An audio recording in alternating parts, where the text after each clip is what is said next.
Hello, how are y'all doing today? Hello, everybody.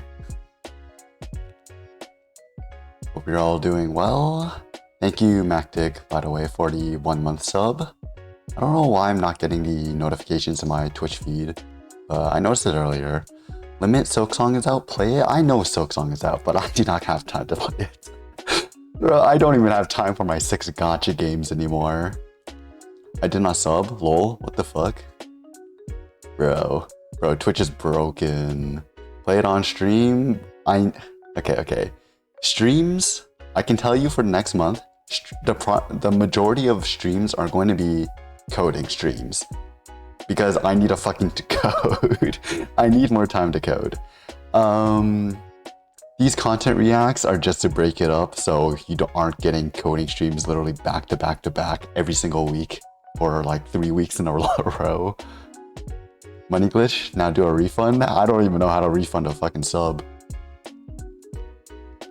I tried to buy 6 months of subs at 35% off. Damn, bro's ballin' ever since the paycheck. I don't think you can refund? Yeah, I don't think I can refund. Maybe there's a way. Wait, I get paid? Not by me. I don't know. Do you get paid? I have no clue if you're working yet. Not from Twitch, but from the bank? Bro, I've never actually refunded anything directly from a bank before. I don't work? I thought you were. I thought you were going to work at least.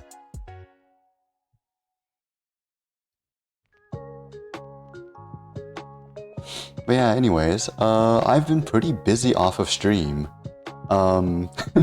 Even though last stream was literally yesterday, I put in, I'd say, another 10 hours of work into JEISON. It's fucking crazy. I'm telling you, this next month is gonna be crazy for me off stream. Like, on average, I'm expecting 20 days in a row of just 10 hours of work each and every single day.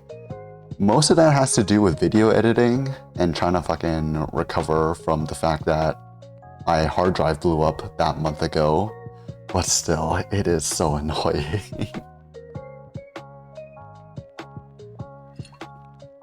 New vid? Not for a little bit.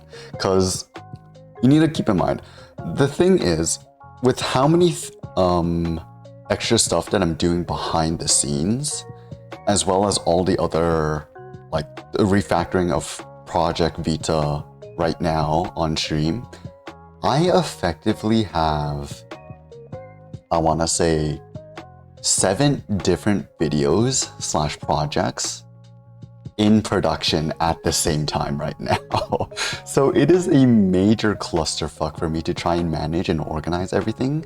So it turns out to even be a usable video, right? That's the whole reason why for Project Vita or for Personal Vita, I've reset the timer back to 0 just for that video, so we can actually keep track of all the time that I spent on that.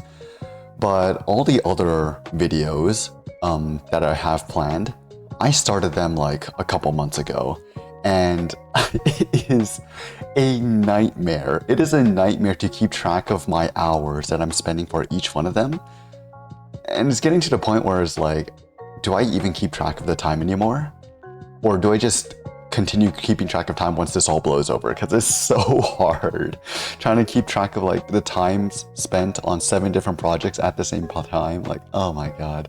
Bro did not upload before Silksong. It wasn't happening. There was no way. Silksong was coming out early September, or it literally came out today. S16_Nano is now following. What the fuck, S16? You weren't following before. But it's crazy. There's no way I would have uploaded before Silksong came out. Granted, it was like coming out today, but I don't know, man. I've got like 2-3 more videos that I have planned that I want to try and finish for this month, but with all the other coding stuff that I want to finish by the end of this month, it's pretty freaking hard.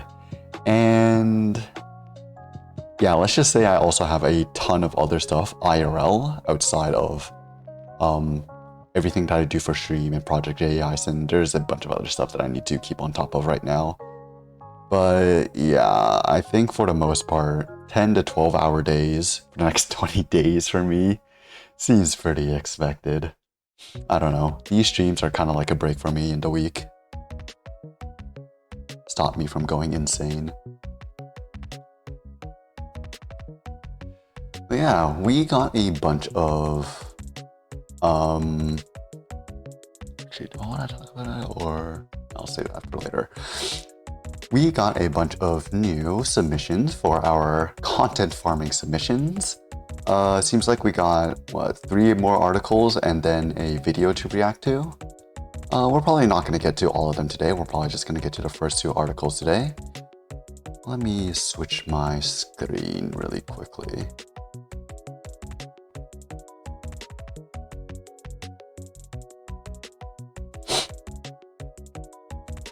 Video, that's a new one. We had a video to react to before, or maybe that was just on the fly. I don't know. But the very first article, actually, which article do I want to do first? Because the last time we did a content react, we were going through an article called Is Google Making Us Stupid? Which was one that I just pulled up myself because I thought it was pretty relevant to this article that I saw on the Medium right here, which is kind of similar. And it's called AI Killed My Coding Brain, but I'm Rebuilding It, right? Seems kind of similar. I don't know. I haven't actually read it yet, but we'll see. And then there's this other one actually submitted during that stream called Quantization with Unsloth, which goes through how quantization works under the hood. So much more technical, I would say. I don't know if I'm gonna read this one in its entirety because it's pretty long and I feel like it's gonna be kind of math heavy. But I think, you know what? This one seems more chill.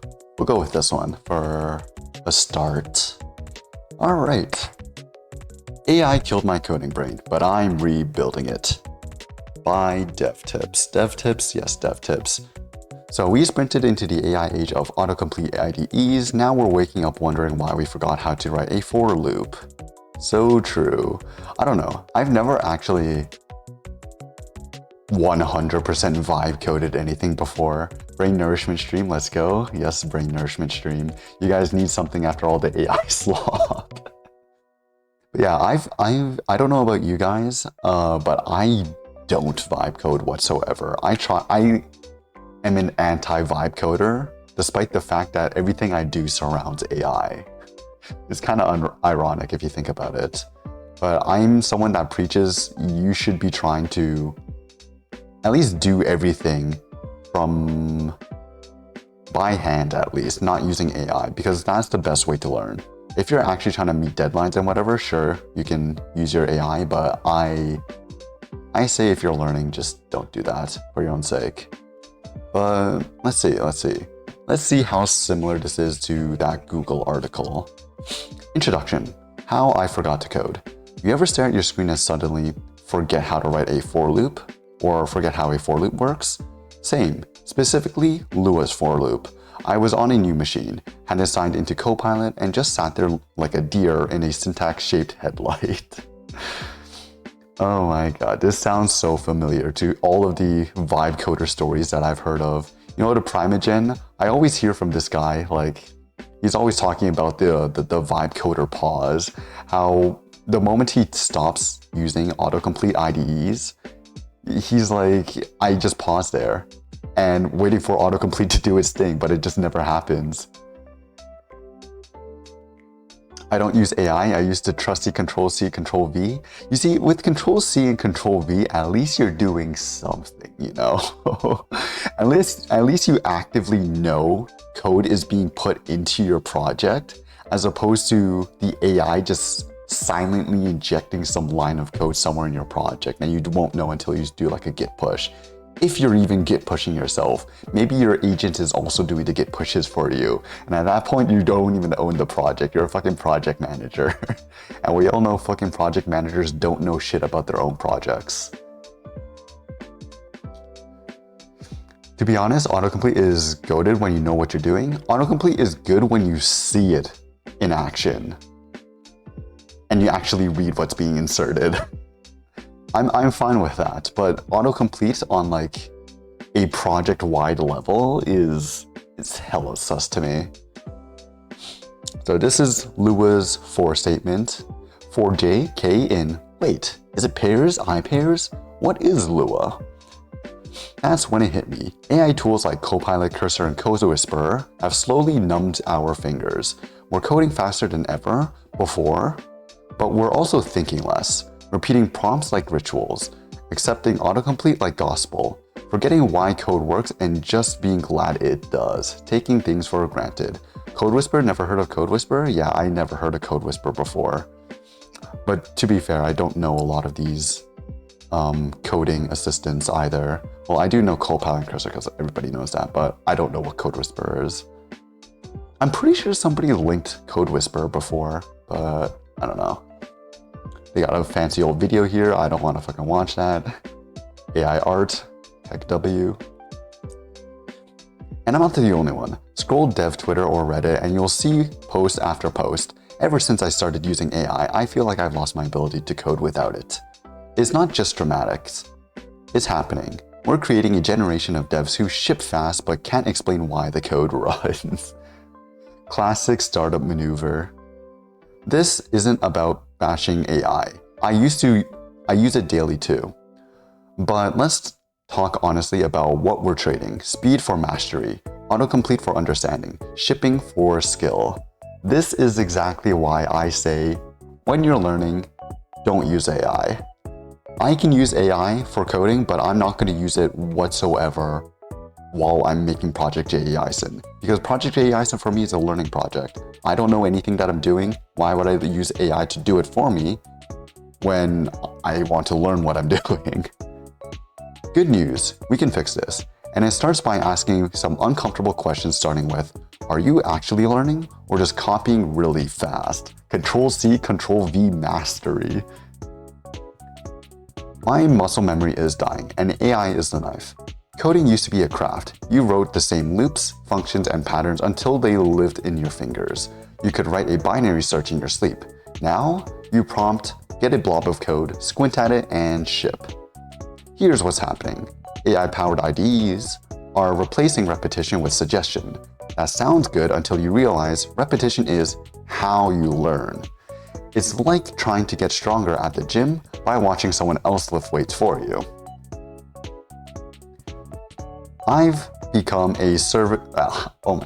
I've become super reliant on Copilot. It's like magic, but now I blank out when I have to write anything from scratch. Is this the Primogen? This sounds like a Primogen quote, I'm not gonna lie. But hey, lift your model up a little. Fine. There you go. You get the full shirt, the full femboy shirt. That's not just a one-off tweet, that's a common pattern. AI writes just enough to keep you from struggling, but in doing so, it also steals the friction, and friction is how knowledge sticks. Let's take syntax. Yeah, it's not the sexiest part of programming, but it's the glue between your logic and the machine. You don't need to memorize it. Sure, until you're offline in a pinch or debugging a subtle bug, that only makes sense if you really know what the code is doing. There's a moment every dev hits when autocomplete fails, and if you haven't built out the reflexes, you just stall. And trust me, there's nothing like the existential dread of realizing you can't write a simple to-do app from scratch without asking your code genie for help. Bro, if you ever get to this point where you can't even write a to-do app without the help of AI, I'm sorry, but you need to go back to a coding boot camp. Like, this is probably the first thing every full-stack developer should learn how to make. And if you can't write this by heart, then I don't know, man. I don't think you can really be a fucking... I don't think you really have a job inside of coding. To do? More like to do. Bruh. What is a to-do app? Brother. Okay. Maybe some of you aren't like maybe some of you aren't coders, but a to-do app is basically like, okay, I could probably pull up Notepad and be like, yeah, my to-do app, I'm just going to create a list of things that I want to be done. So I'm going to do my groceries, go to the gym, and then work on JAISON, right? These are my to-do items for the day. And then I would put reminders on these like, okay, I want to get this done at like 10 a.m. or whatever, and then 11 a.m. And it's literally just a fucking reminders app.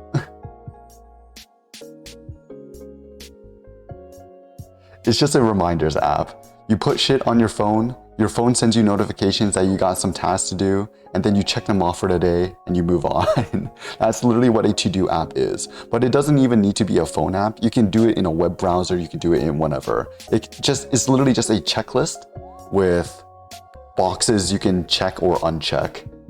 And that's an entire to-do app. And you can make it more complicated with like notifications, push notifications, a whole database in the back.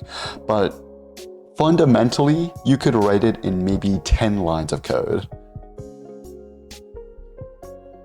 This isn't Luddite gatekeeping. It's a reminder that memory matters, syntax matters, struggles build skill.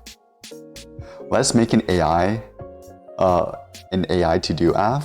You know, that was actually an idea that I wanted to do for one of my videos in the near future. You guys know how I want to make a new UI for Project JAISON because the old UI is completely broken and not compatible anymore ever since the refactor, right? I wanted to compare the results of a website I would make from scratch versus a website the AI would make from scratch when I give it like the whole API and everything. And so I would spend 1 week trying to vibe code an entire website for Project JAISON.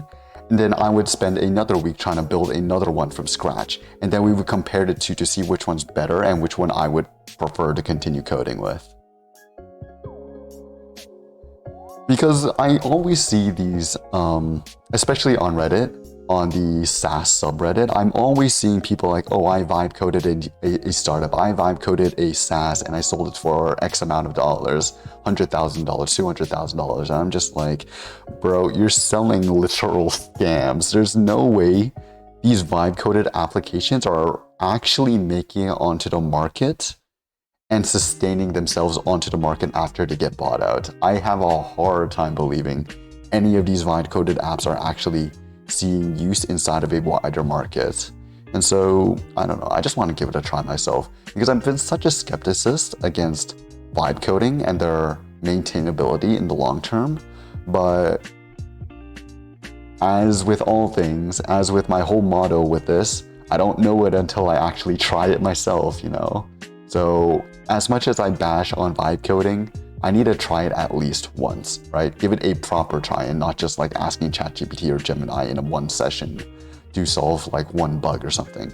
I want to sit down, maybe install Cursor or Copilot or whatever, and just let it run and fucking prompt my way to making a app for JAISON, okay? Not a single line of code will be written by me or anything. Everything has to be done by the AI assistant. And I don't even know if I would even get to a point where I have a working app, but it would be interesting to see how far we can actually get. Okay, faster isn't better, it's just faster. Let's be honest, AI feels incredible when you're in the zone. You type half a function name and boom, a whole block of code, working code appears. It's like having 1,000 Stack Overflow threads whispering in your ear instantly. But here's the problem. We've mistaken I shipped it for I understood it. Junior devs today can deploy a feature faster than ever, but ask them why the code works and how it breaks, and you will get a blank stare or a nervous chuckle followed by, I think Copilot did that part. Head 1, oh, never mind. I didn't see. What? Flash prediction.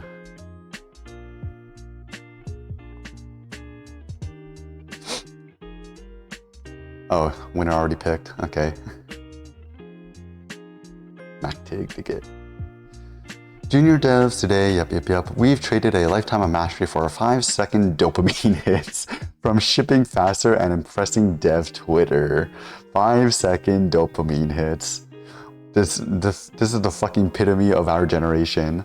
To be honest though, okay. I feel so out of touch with my own generation. I feel so uncultured because I'm not the sort of guy to doom scroll through TikTok or Instagram Reels or YouTube Shorts. Okay, maybe YouTube Shorts now recently, but I've never been the kind of guy to consume short form content, nor have I been the guy to vibe code. And that's just like the defining feature of our entire generation.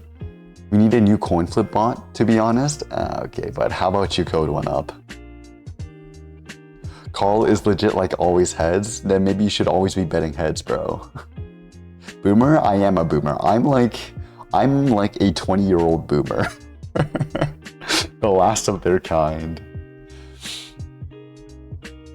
Yeah, your code works, but so does duct tape on a leaking pipe until pressure builds. Code isn't static. Every line you ship is future maintenance debt.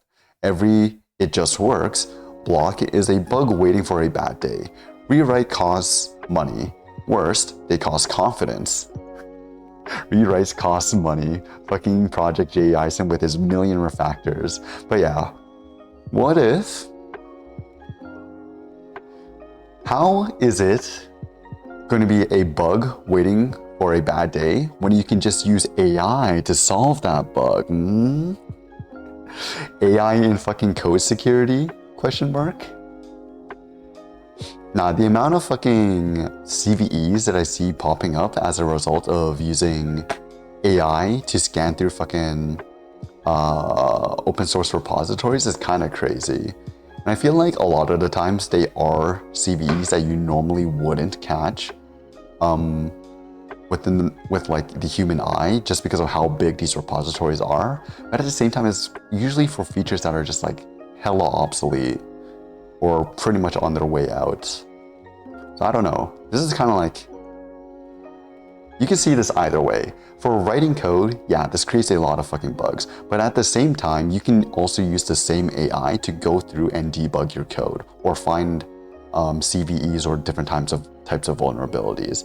And I don't know how I really feel about this. I know a lot of people inside of the open source community, at least for the security side of things, they are pretty political when it comes to the use of AI inside of finding bugs and shit. I feel like a lot of them are still old traditionalists, kind of boomer minded, where they hate the use of AI to find vulnerabilities and all that shit. But at the same time, it is also doing their parts of their job for them. I don't know. That's just a rant.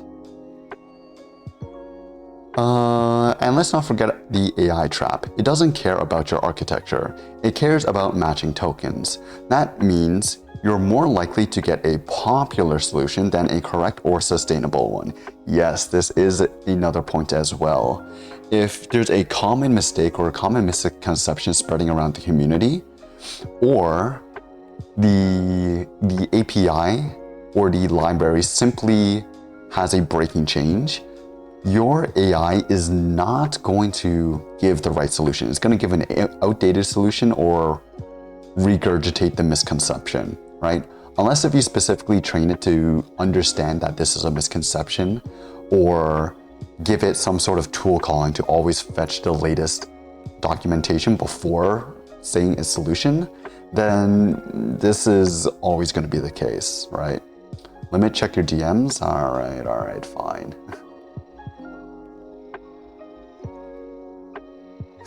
Wow, you sent... What? You couldn't have sent me the fucking link to your conversation with the AI? Okay. Haku sent me some code for a bot that is supposed to flip coins. Okay, let's see. Let me give this a quick read. Or actually...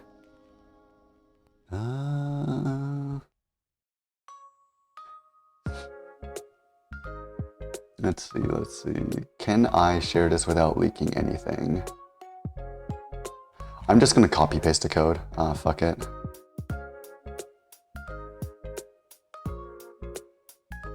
Here we go. Let's see, what do we have here?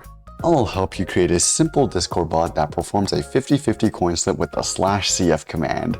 I'll be the judge of that. Okay, so you're installing python.env and Discord Pi. Okay, sure, I use Discord Pi, so I should know this. Discord token, that is correct inside your environment. Discord app commands, os.env, load.env, you're loading your .env, sure. Intents is the default ones.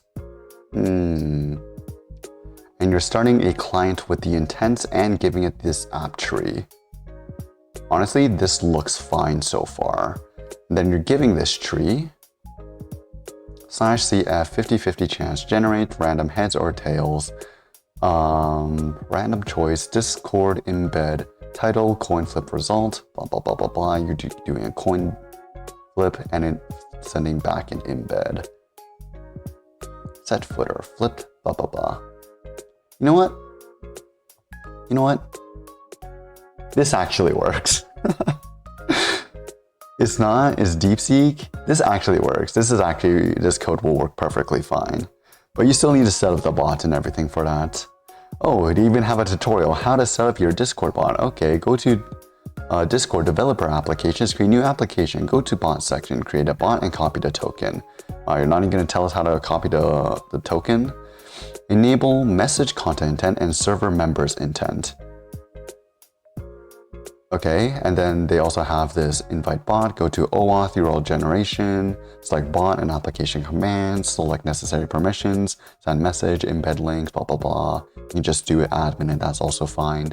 Use the generated URL to invite the bot, and then you can just do python bot.py. Yeah, okay, all of this looks fine. This is like a perfect tutorial, I would say, for making a 50-50 bot. Then usage /cf, wow. You can make your own bot for this, MacDig. I am not putting this bot into our fucking server. I am not gonna be responsible for hosting this bot, by the way. That's on you.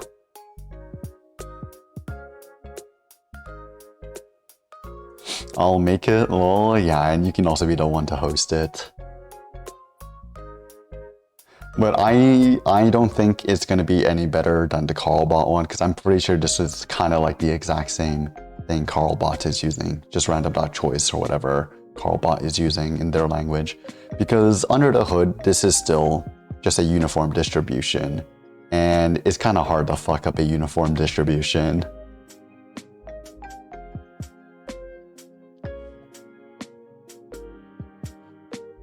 Alright, shipping fast is great, but long-term growth doesn't come from sprinting. It comes from building foundations. That's why the beginners aren't the fastest. They're the ones whose code is still running. That's why the best engineers aren't the fastest. They're the ones whose code is still running 5 years later. Speed is fun, speed is addictive. But speed without understanding, that's just setting future you for fire. Bro, speed? This be sounding like a drug here. But yeah, speed, all these people, all these vibe coders talking about, oh man, I vibe coded entire SaaS over the weekend. That's just shipping fast, right? And they sell that shit before they have spent enough time actually using their own SaaS to feel their own technical debt. And so they don't have to experience the problems of long-term growth or trying to maintain things for years. Shipping fast is super easy. You just do your code once, it works, and you don't care about all the extra edge case and all that stuff, right? That was kind of like the same case for Project JEISON when I was working on the prototype. That shit was like super easy. I didn't really have to worry about tech debt all that much. But then the moment I started moving on a little bit more and started trying to polish things up, well, you can probably tell 4 fucking refactors later, the amount of tech debt I had to go through was insane. This is why I steal code, then bash my head against a monitor when it doesn't work. That's the thing with stealing code as well. You're stealing code from people that don't have the full context for what your application is, and you're stealing code that is meant to be more of a general solution. This kind of works for some more general algorithms. We have like sorting algorithms and all that stuff. But even then, it helps to actually know how these sorting algorithms work under the hood. Because I can tell you, in all of my years of computer science, I don't think I've ever written a search algorithm the same way twice, right? Because every single search algorithm that I'm making is using different data in order to connect different points on the graph, is using different specifications for how it wants to search through what kind of nodes it wants to visit or ignore, stuff like that, right? And once you actually understand these algorithms, as opposed to just copy pasting them all the time, you can actually go in and make more modifications to specialize them and make the algorithm more efficient for your use case, versus having a more general solution, which does work, but you have to do more work wrapping around that generalist algorithm in order to have it fit your use case. And so I remember inside of the Discord server, I was having this conversation in general chat with this one guy who was pushing for having generalist tools for literally everything. And they were preaching like, oh my God, generalist tools, generalist functionality is the best. And I just kept saying like, yeah, it's good if you don't want to like have to keep re-implementing everything, but it's never going to be the most efficient solution, right? It's going to be the most efficient for maintenance, but it's not going to be the most efficient or even accurate for something like for the specific task that you're trying to do it for, right? I could use a generalist visual language model to kind of describe what's going on my screen and feed that to JEISON, but it's also going to be trained on describing scenes of real images and all that stuff. And that isn't really the same kind of context as to reading an article from a screenshot, for example, versus you would use an OCR model, which is specialized in pulling text from an image, and you would use that to try and read an article from an image, right? OCR over a visual language model when it comes to reading articles through a screenshot.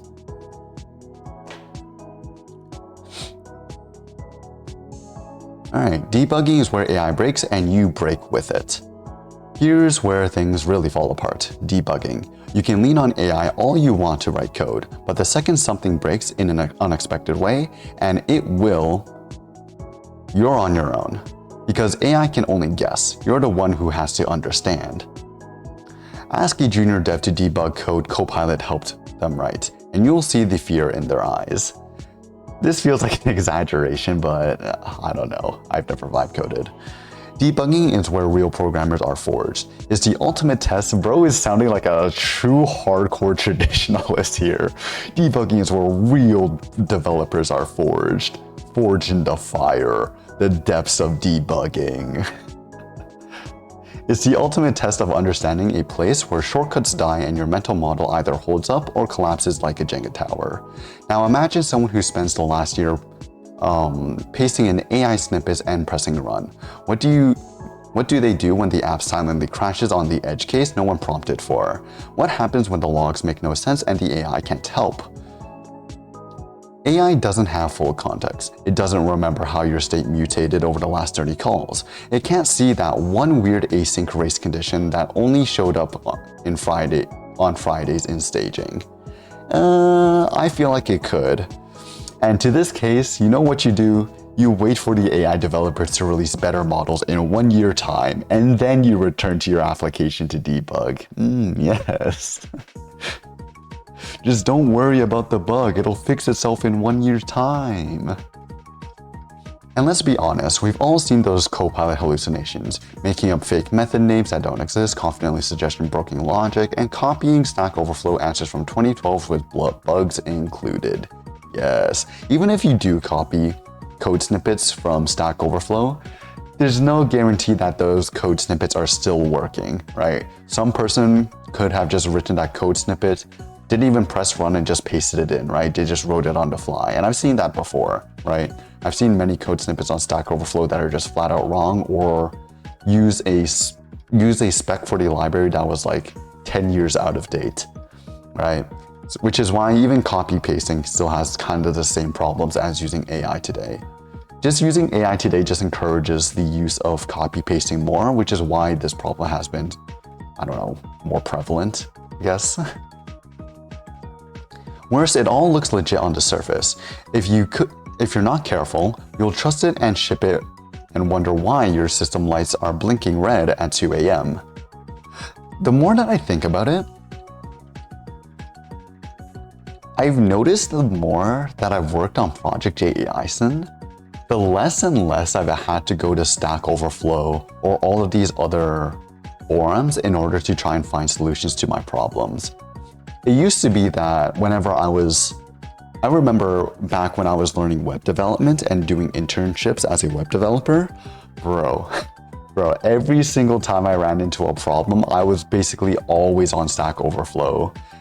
And nowadays, I feel like I'm visiting Stack Overflow maybe once a week for like a really obscure problem that I'm spending like an hour on and can't really solve. But I'm noticing that the more and more I'm working on a project that I'm comfortable with, I actually spend less time looking for solutions outside of documentation or my own knowledge and tools that I already have. And I think that just goes to show that once you understand or have built out the tools for a project, the information from the outside world just becomes less and less relevant to what you're doing, or they aren't specific enough to actually solve your use case. I don't know. Maybe that's just me though. All right, the fall of Stack Overflow and the rise of shallow answers. I feel like Stack Overflow was still as Stack Overflow would be even more shallow than AI answers. At least there's like human verification to it, but it would be naive to say the answers you get on Stack Overflow are any more in-depth than what you would get from like ChatGPT or Gemini or whatever, or Claude. Once upon a time, if you had a weird bug or a language quirk you didn't understand, you went to the sacred place, Stack Overflow. It wasn't perfect. It could be a smug, harsh, and full of gray beards correcting you on semicolon usage, but it forced you to understand. It forced you to ask better questions. It made you read. It shoved you face first into 5 different opinions before you picked one and tested it yourself. Okay. I guess this is another point that I haven't really considered, right? The actual prompting aspect. For Stack Overflow, the prompting, you actually had to go through your code and pick out the parts that you considered relevant before you actually formulated your post so other people could help you, right? You're constructing everything for the prompt. You're gathering all the context for it. Versus now with stuff like Copilot and fucking Cursor and whatever, you wouldn't even be gathering the context to ask the questions yourself. The code would just do that for you. And so you aren't going through the code, you aren't actually figuring out what is relevant to your problem and what's not, which I guess is another aspect to your understanding of the actual problems underlying whatever's going on with your project, right? That process, it was learning in disguise. Yes, it was learning in disguise. Now, most junior devs don't even know what Stack Overflow is. I doubt that. They're getting instant code snippets from ChatGPT or Copilot and calling it a day. No back and forth, no discussions, no painful but necessary exposure to the layers of why behind an answer. Reading discussions between experienced devs was the best way to learn. You didn't just get what worked, you got why it worked. Stack Overflow forced you to do research before posting. You learn from writing the... Okay, most people still, as much as I say like they have to go through and collect relevant context before posting on Stack Overflow, I can tell you most people are not doing their research before posting. Sure, the higher quality posts or the higher quality questions, they are doing their research and being like, I tried this, I tried that, nothing's working. But there are some people, you'll see this on Reddit as well, where they just ask the most blatantly simple question that's right there in the documentation, first page, and they're just like, guys, I don't know what to do. You learn from writing the question. You learn from the downvotes. You learn from the dude who wrote a 4-paragraph comment because you misused parse float. Oh my god, we even get this in our server as well.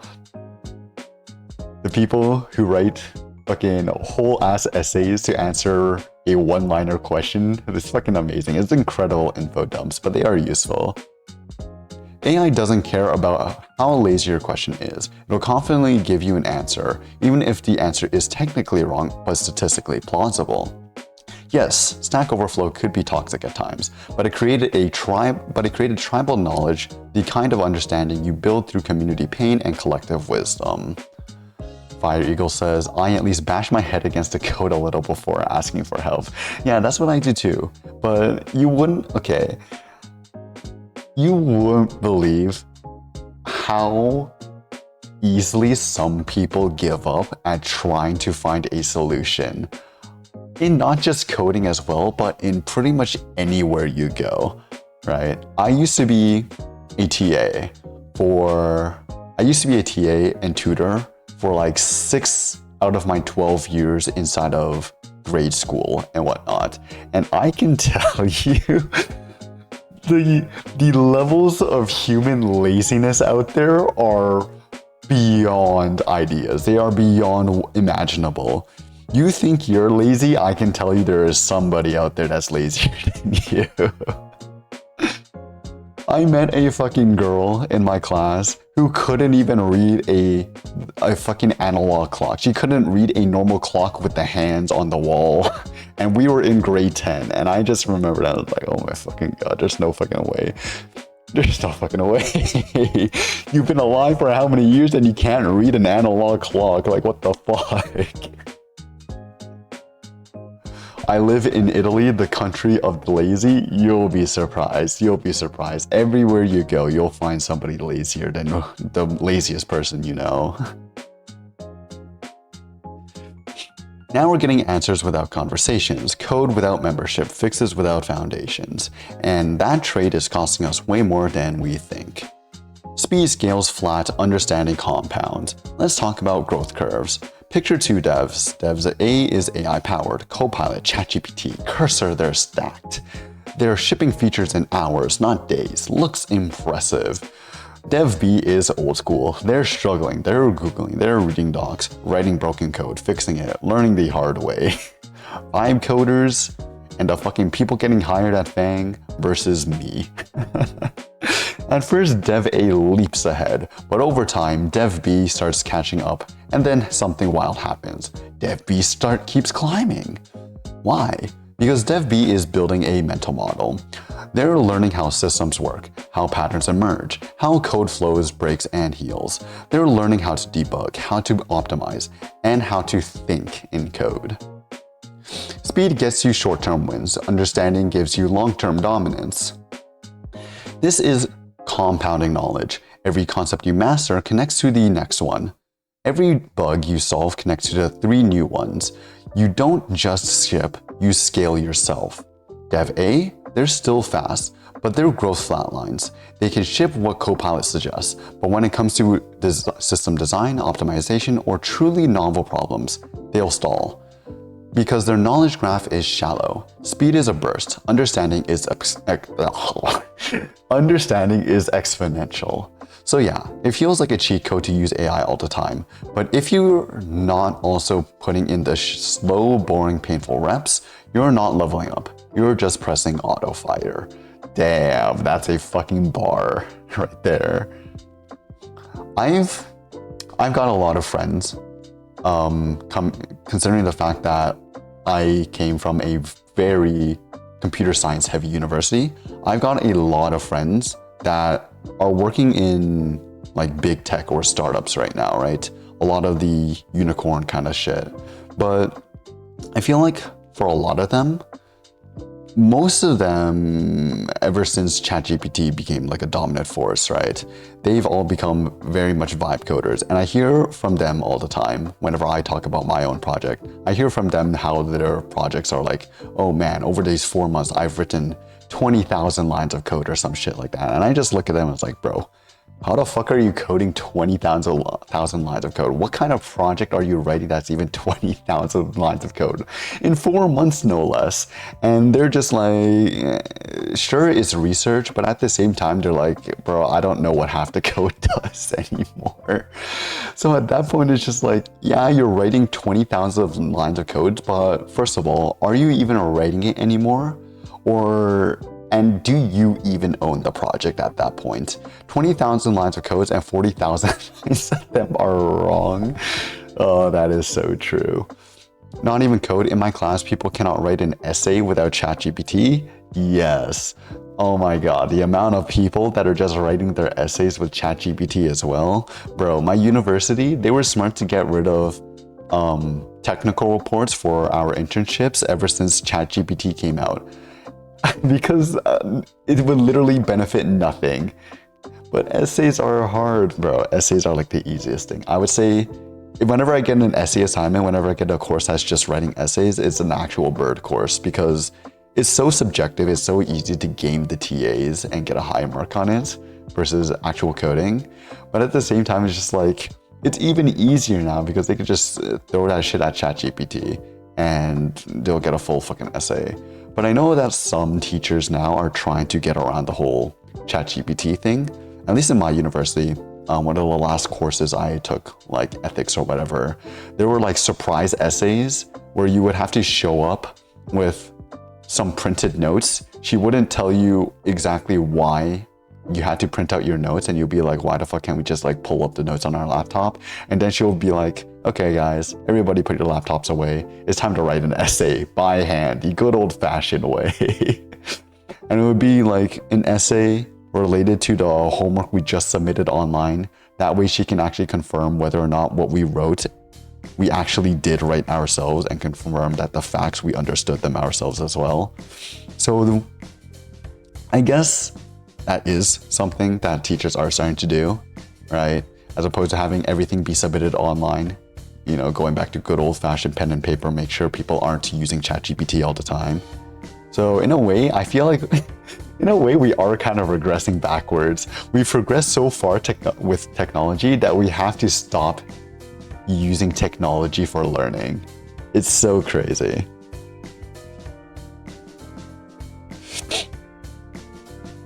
All right, learning the what is easy, the why is everything. Everyone knows what a function is, right? It's a reusable block of code you can call from anywhere. Cool, but why doesn't it exist that way? What happens under the hood? How does your language of choice store it in memory? What's the stack doing during the recursive call? What's actually happening when you return? Crickets. I wonder how many of you guys can actually explain, at least for something like Python or C or some sort of popular language, your language of choice. How many of you can actually describe what is happening under all the lines of code, even at the base level of your language? I would say this is not something many people actually learn about, to be honest.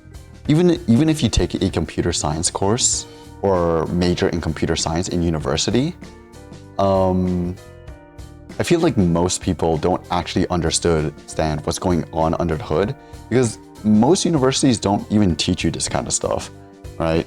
Some universities, yeah, they were much more on the theoretical side, especially if you go to universities that are known for their computer science, right? But a lot of universities, they're just like, they're trying to get you job ready and out the door and never come back, right? Maybe they want you to come back for a master's, but for most universities, that's not the case. They know you're just gone, right? And so a lot of universities, they're just going to teach you very surface level as opposed to trying to understand things under the hood. So they're going to be teaching you libraries, they're going to be teaching you at least some fundamentals and algorithms, but they're not going to be going down to the level of actually understanding the assembly or how or the heap or whatever the fuck like that, right? I guess, okay, saying they aren't going to teach you the heap, that's not true. Most universities are going to teach you at least that memory kind of layout, but it's going to be one lesson and you're probably never going to see it again, right? I can explain so little. I'm cooked.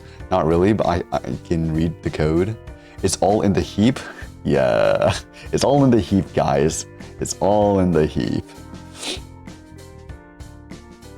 But yeah, that's why okay, what was I gonna say?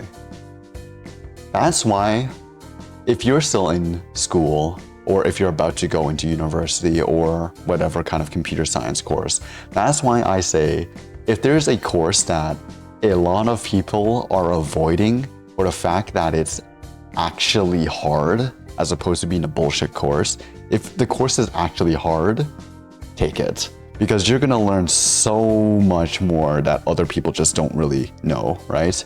For me, for the most part, before this last year, I would say, I like kind of had an understanding, but only at the level of like, oh yeah, it's just stored somewhere in fucking in the heap or whatever. It's stored somewhere in somewhere inside the fucking program binary, right? It's just literal binary code. You jump to it in assembly and then you execute it. You do a ret which returns back the results and your result would be in register 1, blah, blah, blah, blah, blah, right? But then after taking the whole trains course at my university, fuck, bro. I had to implement this shit from scratch. I had to implement my own function code and my own fucking user space programs, jumping from kernel over fucking context switching, and even allocating the memory to perform this context switch. Every single fucking thing inside of ARM, I had to code by myself. And so I got a lot of experience out of this. And I feel like I'm pretty confident in actually trying to explain it. Maybe not to like a 5-year-old or something. I'm not at that level yet of understanding. But if I were to have to recode this again on a Raspberry Pi or some shit, I feel like I could get around with it. Maybe in like 1 year time I'll forget though. Who knows? You don't use it, you fucking lose it. Yeah, crickets. This is the core problem with AI-assisted learning. You learn the what, but rarely the why. You get the definition, you don't get the story. Back in school, or self-taught bootcamp trenches, day 1 meant going deep, like what is an integer, or what is stored in memory? Deep. Damn. This is deep. You learn about binary, 2's complements, memory layout. Okay, this is a little bit deeper. Not because you need to write in binary, but because you need the mental model to build upwards from. Imagine being bored so you code C. Brother, when you're working embedded, you can only code in C or some even lower language or some other low language. You can't use C++ or not even libc. A lot of libc, which is still part of C, but it has a bunch of like helper functions, whatever. libc and C++, this shit does not work in embedded. At least like raw embedded, because you don't even have virtual memory inside of your embedded systems. And so a lot of the libraries or object-oriented programming that relies on memory allocation, dynamic memory allocation, management of heap and all that stuff, right? All of this virtual memory stuff literally doesn't work. You have to code it up yourself and rewrite it from the ground up. So yeah, if you're doing embedded, you're kind of forced to use C or some sort of other embedded language. You can't rely on the fact that you have virtual memory. And so I'm pretty sure, well, if you look at any sort of open source kernel library, I can't remember any off the top of my head, but if you look at any open source kernel library, they're all pretty much written in C. Some of them are being written in Rust, but they aren't using any of the libc equivalent libraries. Are also using a lot of data structures that aren't relying on virtual memory, Not unless if the package itself is already relying on the fact of virtual memory setup and all that. I forget, where's virtual memory set up? It's set up at the kernel level, right? At the very beginning of kernel level, but doesn't kernel level have multiple levels to it as well? The bootstrapping phase or whatever, I don't know if the bootstrapping is before. No, bootstrapping is right at the beginning, right? Okay. So if your library gets loaded up after bootstrapping and all of that, then you can make use of virtual memory. But all of the bootstrappers and all of that shit, I'm pretty sure they don't use virtual memory because they can't. They have to make the virtual memory themselves before they can make use of it themselves.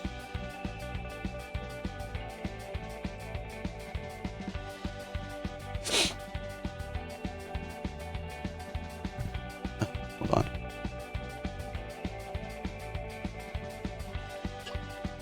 Okay, back on track.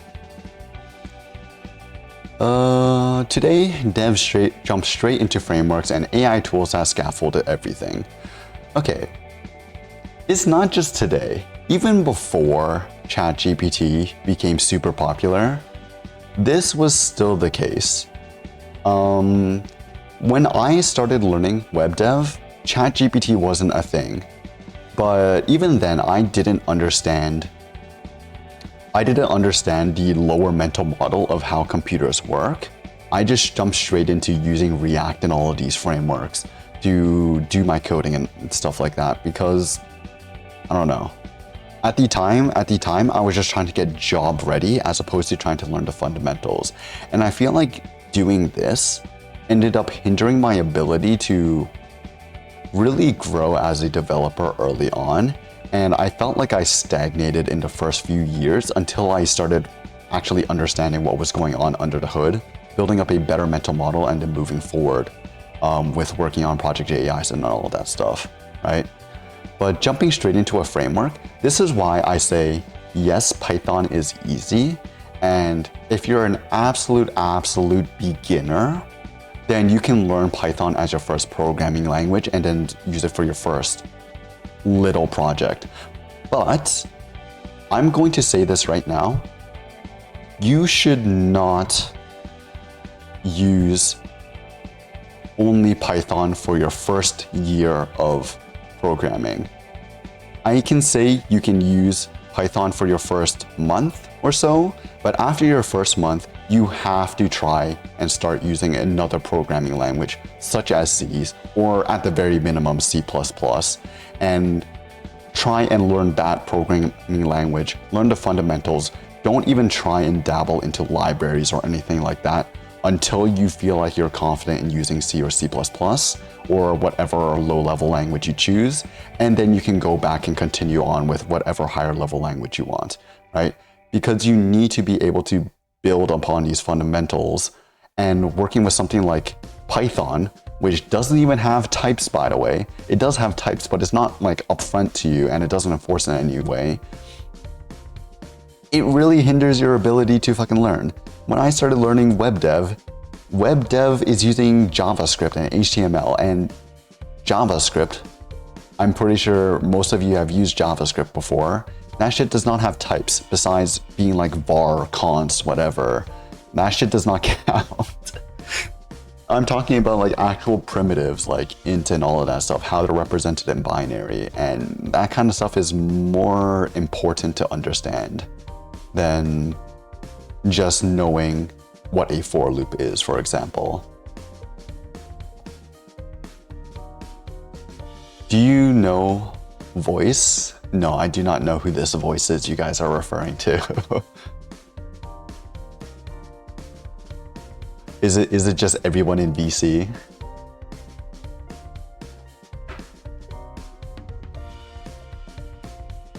I feel like it would just be everyone in VC. You need to meet him. Oh my god, voice is a person. Oh my god. Oh, yes. No, I do know who you're talking about. The guy with the mic icon. Is it that guy? He's a guy that joins VC from time to time? Yes, that's him. That's him. I'm getting him, bro. I am not fucking joining voice call on stream.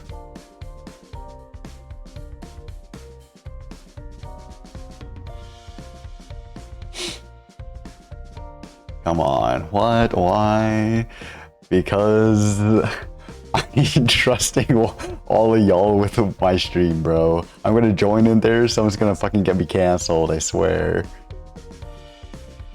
He's my friend from another friend group. I'll join later. I'll join later. Just not right now. We would never. Yeah, you say that. You say that. It's like the same thing if Jay Ison were to say she would never. Also, Limit, when are you doing the Teach Mactig how to code stream? I did suggest this a long time ago, no? I did suggest this, and then you went off and tried to make your own Discord bots that one time. I'm still down to do it. I'm still down to do it one day. Just maybe give it like another month or so when I actually have time.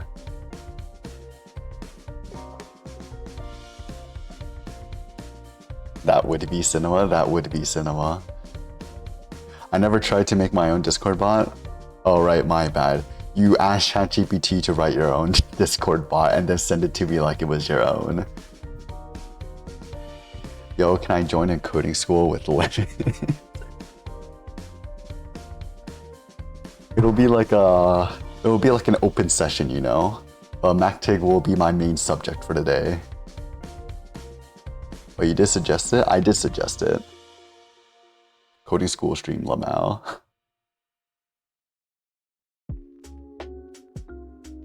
Alright. Devs jump straight into AI frameworks. Yes. They start at the rooftop garden and never see the foundation. Yes, Copilot can build you an auth system, but can you explain the difference between JWT and session cookies? Can you guys explain this? I've never actually worked with JWT, so I don't know. Actually, no. Have I worked with JWT? I might have worked with JWT in my very first web dev project, but that was fucking years ago, so I don't remember shit about that. Understanding why things are built a certain way unlocks your ability to debug, refactor, optimize, oh my god, refactors, I love refactors, and innovate. Without that, you're just copying patterns, and when those patterns break, you're stuck.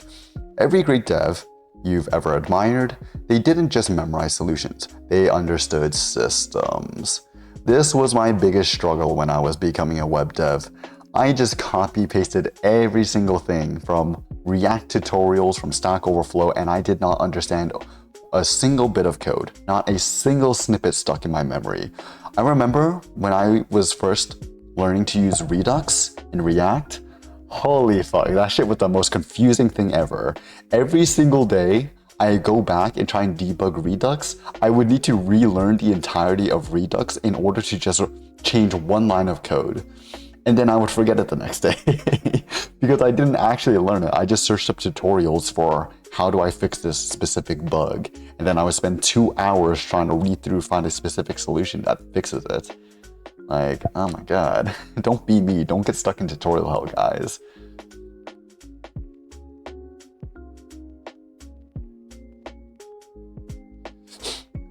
Just do it in VC, what could go wrong? If I do it in VC, it's not content. Think about it. If I'm not streaming, it's wasted.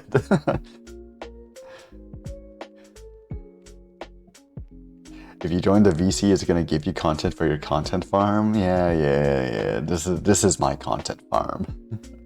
I need to get this done. Come on. Wait, how much more of this article is there?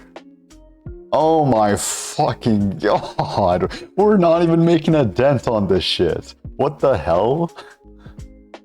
We've barely made a dent on this. What's this dude yapping about? It's an article about fucking vibe coding and how it rots your brain. More anti-vibe coding propaganda.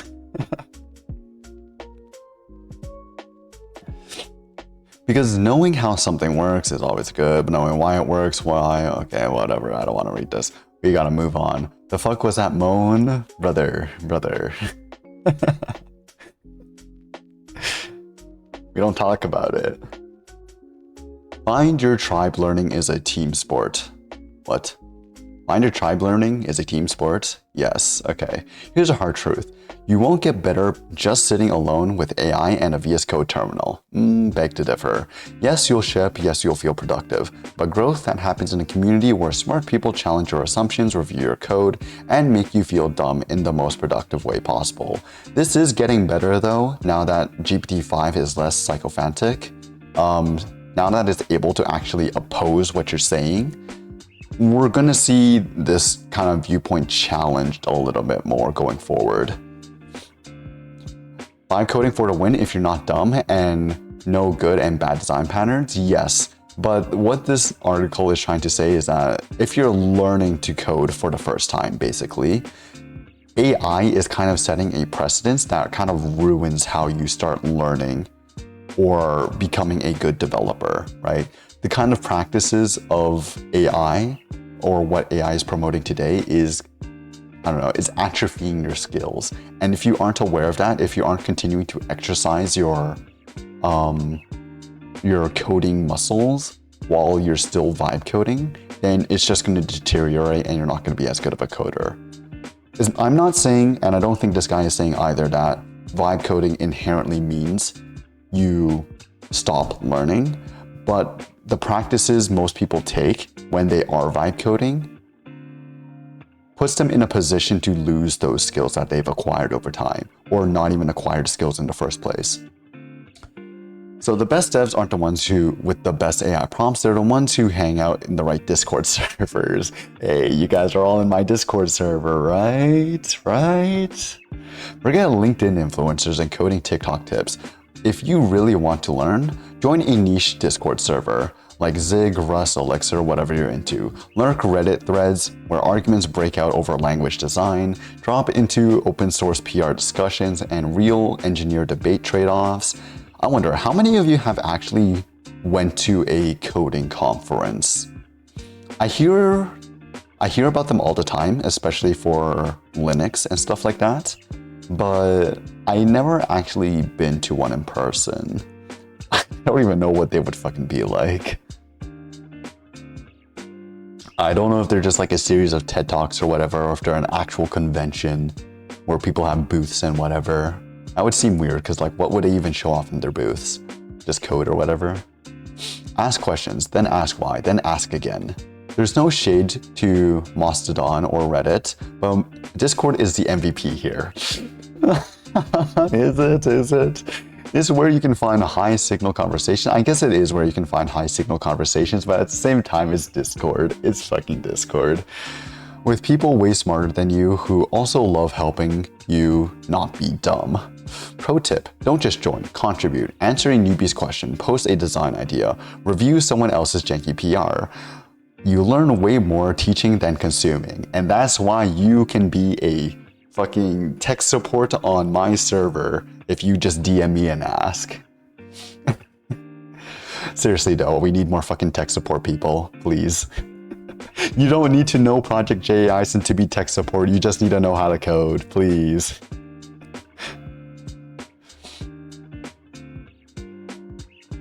I think for scaling, vibe-coded code is terrible, but for starting, I don't see a problem, as it's going to be a huge tool in the future and it's not going anywhere. It's the same thing as people copy-pasting and using base project code to learn. Yeah, that's what I'm saying as well, right?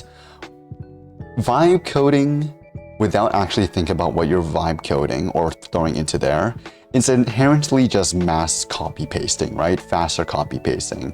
And by doing so, you're not understanding your code. You're not making sure that your solutions are actually curated to whatever application you're writing. At the end of the day, what you're making is fundamentally a prototype, and it's gonna stay as a prototype so long as you're just taking code snippets or vibe coded code and putting it in there. Because at some point, when you do want to scale up, you do need the optimizations from specializing your algorithms, modifying your algorithms so they work for your specific use case, as opposed to using a very generalist search algorithm, for example, then making a wrapper around that. Nah, TeamSpeak is the best. Does TeamSpeak even have like chat channels? I guess they would. The issue is when you start a company and have to worry about production code base. Yes. The amount of people selling their fucking vibe coded SaaSes and being like, yes, it's my achievement. Brother, whoever bought that service off of you is getting scammed. You're off-putting the tech debt onto another guy. Shadow's the GOAT? Yes, Shadow's the GOAT. I asked a couple other people that tend to help. You forgot to say you need to know how to code in Python. Not that you can't go from one programming language to other, but yay. You don't need to know how to code in Python. There are a lot of fucking programmers that don't know how to fucking code in Python, but they just have their other programming languages of choice, right? Whether it be C, Rust, whatever, any programming language works. Python is just a flavor. In fact, Python is just like a higher level flavor for programming languages. And you can say, like, depending on how extremist or hardcore of a programmer you are, you can even say a programmer who only knows Python isn't even a programmer to begin with. They're just a script kiddie. Maybe not a script kiddie, maybe that's being too much. But it's like trying to differentiate between a person who is just using libraries versus somebody who is coding more at a lower level, right? Somebody who's using HTTP to fetch actual requests versus somebody who's using the OpenAI library to do all of their LLM completions. If you only use Python, you're most likely a data scientist. No. Okay, sure. Some data scientists use Python, but I'm pretty sure most data scientists are using R. At least all the data scientists that I know are only using R, and they're fucking pretty proud about it as well. There was somebody I know who has been inside of statistics and data science and even making their own ML like models and stuff like that, statistical learning, linear regression. They do make all of these AI models to do their fintech kind of stuff. But they didn't even know that you could do GPU acceleration for your AI models. So he would always complain about like, man, I spend a whole day training my AI models. Why is this shit so slow? And I'm just like, have you tried using GPU acceleration? He's like, you can do that? I'm like, brother, what do you mean you can't do that? Hello? He's like, I don't know. I just do the code. And it's like, brother, please. What are you using? Aren't you using Python? Everything in Python has fucking GPU acceleration nowadays. Like, no, I use R. And it's like, why the fuck are you using R? Even if you're using R, I'm pretty sure you do have GPU acceleration. And it does, but it's a separate library entirely. And he's just like, well, I don't need to use that shit. This is good enough for me. I was like, okay, you can spend days training if you want. I'm just gonna sit here and do it in like a couple minutes. I know some companies using Python, but never heard people using Python outside of data science stuff. Lol. Oh, you'd be surprised. You'd be surprised. There are a lot, and I mean a lot of places that I've worked at where it's this, they aren't even like AI companies or anything, but a lot of the code that they're writing is in Python, right? The only reason why you would outright reject using Python is when you have performance critical code, not IO bound code, right? Performance critical code that needs to work well on hardware and is simply, the speed of it is simply bounded by the strength of your hardware. So the faster your code can run, the more lower level you can get, the better your performance will be. That's the only time when you would say, okay, Python is absolutely not the job for this, and you just outright reject it. Otherwise, it's really, there are a lot of other considerations, but for the most part, you could consider Python in a lot of those other scenarios if you're just making a simple service, microservice or something like that, that's only being used internally, for example. But is it Python only? No. Okay, no company is ever Python only, I would say. Okay, maybe that's a lie. There are some companies that are Python only, but a lot of companies, especially if they have their front-end application that isn't in Django or Flask or whatever, then most of the time you would be incorporating other languages like JavaScript or something like that. But there are a lot of companies that I've worked at where I haven't seen a single repository that is using something like C or C++ or Rust or whatever. For the most part, it would just be like JavaScript or Python or some sort of SQL queries and stuff like that, or Lua. That's my point. Most people use multiple programming languages. Yeah, you're never going to get a company that only uses the one programming language, right? That's like a rare case. But I'm saying Python, not all data scientists use Python, and not everyone that uses Python are data scientists. If you're learning only Python, you're going to struggle. Yes. If you're learning only Python, then you're not really learning the fundamentals to be a good programmer. Sure, you might be good enough to get stuff done in Python, but once you start hitting the limitations of what Python can do, then you start to struggle. And especially if you want to go lower on the lower end side of Python, you're also going to struggle with that part as well, right? Like, you're going to run into some weird memory bugs eventually. I've seen it before with Python, and you're just going to be like, what the fuck is going on here? I don't know what any of this stuff means.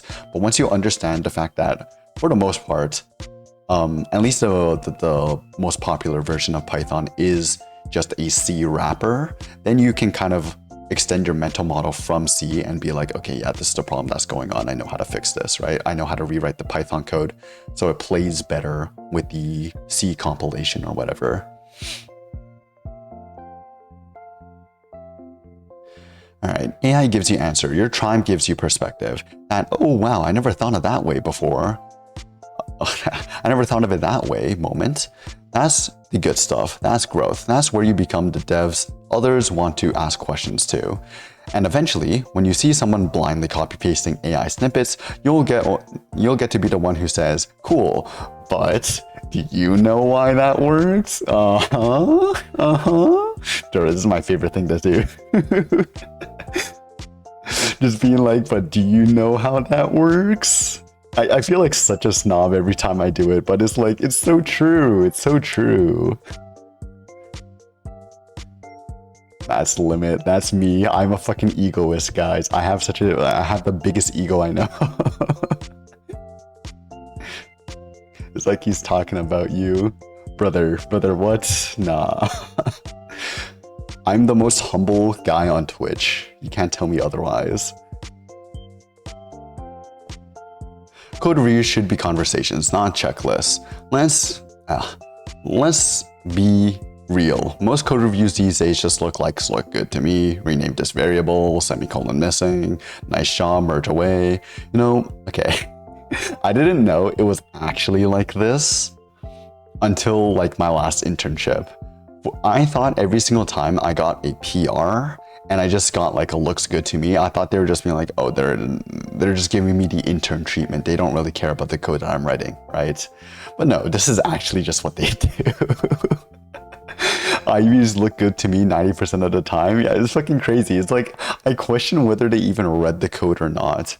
Because 90% of the time, you're just like, oh, can you rename this variable? Otherwise, it looks good to me. And it's just like, I've spent days on this shit, and I'm just getting 4 letters back. LGTM. No. Or you'll get like ready to ship and then a sailboat copy paste inside of there. Oh my god. And sure, that works if your goal is to merge fast, but if your goal is to grow as a developer, that's a missed opportunity to size. That's a missed opportunity the size of a full-page diff. I think your project manager / supervisor would like to have a word with you before this one. They don't care about what the fucking code reviews look like. They care about the fact that shit is getting done on a faster pace, which is kind of why I hate Corpo. I want to be able to do shit well. They want to be able to do shit fast. Every code review is a window into another developer's brain. Don't close it with looks good to me. Imagine if instead of just checking whether the code runs, we ask, why did you choose this approach? What alternatives did you consider? How would this break if X changed tomorrow? Could you Could we have solved this without less complexity? You ask these 4 questions and let me tell you, the fucking guy who's gonna be answering these questions is gonna fucking hate you. You're gonna be like, bro, this guy is so extra, why the hell are you asking me this? Just fucking say look good to me and approve my PR. Because there's like 2 sides to this. I've seen a lot of companies where they're just like, okay, it looks good to me. And then I've seen other companies where you'll have a simple like variable change and then you bring it up in the next stand-up, and I can tell you the other fucking principal engineers or the other like project managers, they're gonna be debating with each other and be like, why the fuck are we changing this? And it's gonna turn into another half-hour conversation, and next thing you know, we're losing half an hour on our fucking lunch break because they decide to argue about whether it made sense to rename the variable to fucking xint or whatever the hell, man. Like, oh my god. Swear to God, man, stand-ups are so useless sometimes. When they run out of things to, when there's not enough questions to ask, they just find the most bullshit questions to ask just to fill in the blanks so they can get their speaking reps in. It's fucking absurd. Not all fucking companies are like that, but the company that I work at least, considering it is a lot bigger and personal representation is everything, PR is everything, they talk a lot. Alright, suddenly code reviews become knowledge transfer, it becomes mentorship, and every pull request becomes a team-wide learning moment. But here's the honest catch. No one has time for that. Exactly, no one has time for that. In the real world, you're already behind. You've got Jira tickets stacking up, and now you're being pinged again to re-review a thing you merged 3 minutes ago. Yeah, it's hard. But even if you can't do the full Socratic seminar, just one thoughtful question per review can change everything. It nudges people towards deeper thinking, it makes them explain their choices. It reveals whether they actually understood the problem or just prompted ChatGPT into solving it. My mentor, I remember my mentor as well. Oh my god. This guy, when I first started talking to him, like asking him, bro, how did you learn to get into this field and everything? Weren't you an electrical engineer coming out of university? He's like, oh, all of this? I learned this 2 years ago when ChatGPT came out. And he tells me that everything he does for his coding work and whatever, he just asks ChatGPT to fucking give him a snippet or a template that he can just follow for his work. And I'm just like, bro, this guy's my mentor? This guy's my coding mentor? Oh my god. Thankfully, at least, my job doesn't require a lot of coding and it's mainly just like package maintenance and whatever. But it's still crazy to think that my fucking mentor and who is also my senior engineer does not know a lick of coding and just asks ChatGPT for everything. AI killed my coding brain and I'm rebuilding it sounds like an isekai anime title for coding nerds. It really does. And if you're the one getting reviewed, ask for it. Seriously. Okay. I wouldn't ask for them to ask me questions. That seems like doing too much. Hey, can you tell me if this is over-engineered? Would love your thoughts on trade-offs here. Okay, when you put it like this, it's not as bad. But if you were to say it like, hey, can you ask me to explain why I chose this approach? Okay, you wouldn't ask that kind of question, but I don't know. I feel like I wouldn't be the type of person to even ask them to look over it. But this is more of asking the reviewer to confirm whether or not they've actually read the code and understood your code. I would never ask that. You just ask, hey, rubber stamp this PR now, please. Exactly. Like when I was doing my internship project, the very last week, I was pinging my fucking mentor every 5 seconds, every 5 minutes. Even in the off hours, I would just DM him being like, yo, get on and approve my PR. Don't even look at it, just approve it. Because it's so dumb. In order to do end-to-end testing, I need to be able to push my changes to the repository in order for the image or the container itself to download it from like the Git repository and then actually run the code. That's just how our infrastructure is made up. So I didn't really have a way of testing my local changes. And so I was just fucking doing like print debug statements. But in order to even see the printed debug logs, I would need to push to the repo, deploy the entire thing end to end, and then see the actual logs themselves. And it was a fucking nightmare. Each variable change, each print statement would take me like 3 to 5 minutes just to test. And that is one of the main reasons why I never even finished that internship project. But I'm going back there now, so I guess I'll be finishing it when I return.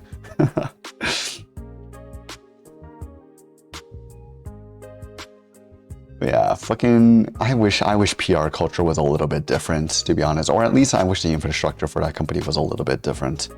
It probably is, but I'm pretty sure there are tools for it to test locally.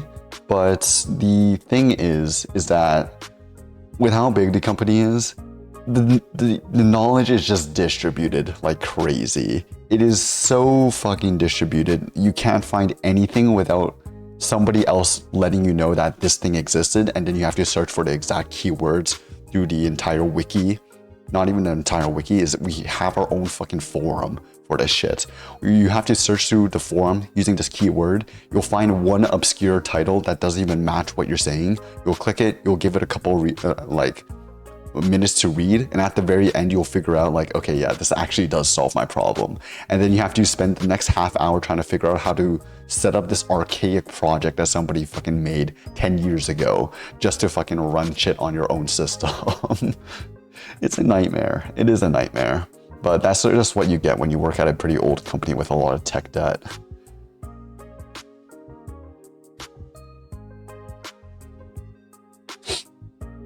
Alright, because good code review isn't just about catching bugs, it's about catching you before you stop learning. Beg to differ. Alright, build from scratch is the dev equivalent to leg day.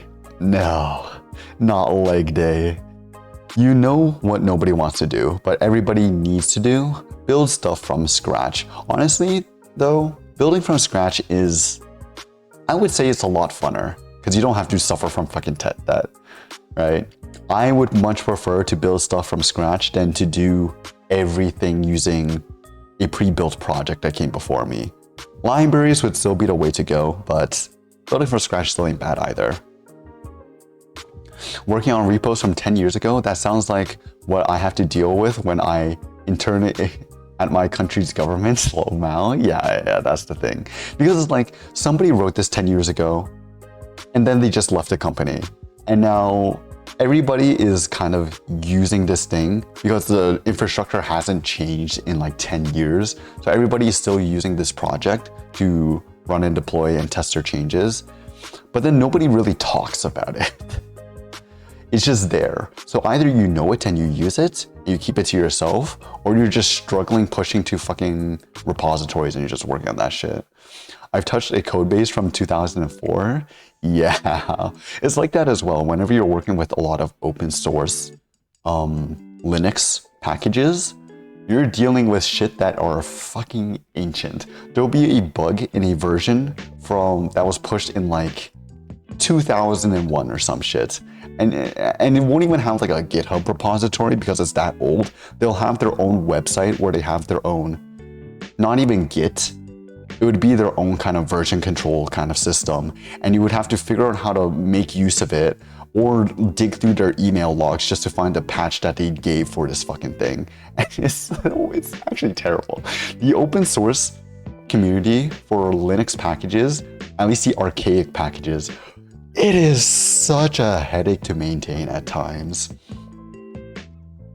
Because it is such a headache to maintain, especially when you have an SLA of like 1 month or something, and the upstream packages on GitHub, the mirrors or whatever, they don't update with the patch until like 2 months later.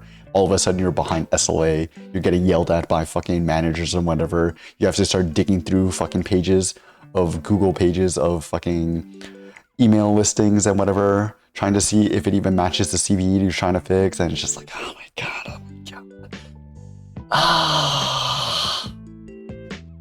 This is the one good thing about AI. It saves me from having to search through tens of millions of fucking pages just to try and find the one commit that actually fixes it.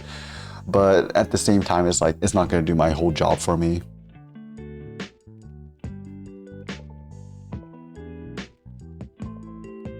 All right. Build from scratch, not with npx create next app, not just by pasting boilerplate from ChatGPT. I mean really build something. Like I just learned what a WebSocket is kind of build. Yes, AI can generate a full auth system, but you should build your own at least once. Just feel the pain, just to understand. This is exactly my mentality. You don't know it until you actually try it once, right? I thought I knew how to fine tune how to make a fucking good text-to-text model, and then I actually tried it. Pick something foundational, like implementing WebSockets from raw TCP. What if you actually implemented TCP yourself? Writing a router in pure JavaScript? Don't write it in JavaScript, please. Parsing a .env file manually? I mean, sure. Building a React-like renderer using just DOM API. Oh fuck. I don't want to ever have to look into React or how it's made. That shit just sounds like such a pain. But DOM APIs, I feel like making something more like Flask would be a better use of your time. Trying to make React with its auto hydration system and everything is just a fucking pain. DOM router fucking sucks. DOM router does suck ass. I hate that shit. I hate React with a passion, okay? My fucking years of web dev experience as a React dev, as a Next.js dev, brother, that made me quit being a web dev and start pick up fucking AI. I'm telling you. Every time I see a front-end development role, I just skip it immediately. I fell for the React hype. I didn't even fall for the React hype. React was the only thing that I knew back then. Because my father was like, okay, baby limit, this is your game plan for how to get a job. Everyone is using React, so you have to learn React. And I'm just like, okay, I don't know anything else. I'll go learn React. Oh, worst mistake of my life. No. I feel like I've explained this before. The full story is that my father made me, what's it called? W3 schools? Yes, W3 schools. My father made me go to W3 schools and go to HTML and read through every single one of these pages, top to bottom, and try it once. Read it, every single one of these fucking pages, all the documentation for all of it, and just use it. And I had to do the same thing for CSS, and then the same thing for JavaScript, and then SQL. It's not a bad resource for some things, but it's so mind-numbing. Just imagine reading through what is effectively hundreds of fucking getting started guides. And this is all you see. You don't understand what is happening. You're just learning the API. And that's all it is. And I did this for HTML, for CSS, for JavaScript, for SQL. Then, once I graduated and finished all 4 of these, I started learning React through Udemy for using a 100-hour course, and I sat down there, watched every single video, followed line by line, turned off my fucking brain, and just started working through it. Just like, oh my fucking god, my brain is rotting. I'm remembering the massive amount of burnout I was feeling that entire summer semester. It was horrible. Sure, I built a pretty cool app by the end of it, but I was so burnt out.